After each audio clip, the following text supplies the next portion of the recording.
Recording এজেন্সির মালিক আছে যারা, যে খানকির পোলারা যদি দেশের ভালো চাইতো, ঠিক আছে, এই খানকির পোলারা অবশ্যই অল্প টাকার মাধ্যমে এই লোক দেশে বিদেশ পাঠাইতো, এই মালয়েশিয়া পাঠাইতো। এই মালয়েশিয়ায় সিন্ডিকেট করার কারণে, হ্যাঁ, দেশের মানুষের কথা, দেশের শ্রমিকদের কথা তারা যদি মনে করতো, তাহলে ওরা কিন্তু আজকে সিন্ডিকেট হইতো না, বারবার মালয়েশিয়া বন্ধ হতো না, মালয়েশিয়া নিয়ে যেত, ঝামেলা হইতো না।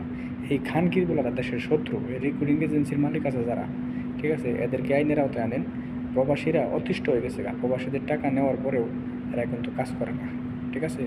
দুর্নীতি বাস যারা আছে তারা তো দেশ ছেড়ে চলে গেছে, এখনও রেকর্ডিং এজেন্সির মালিক আছে, অনেক অনেক এজেন্সি আছে, তারা দুর্নীতি করেই যাইতেছে।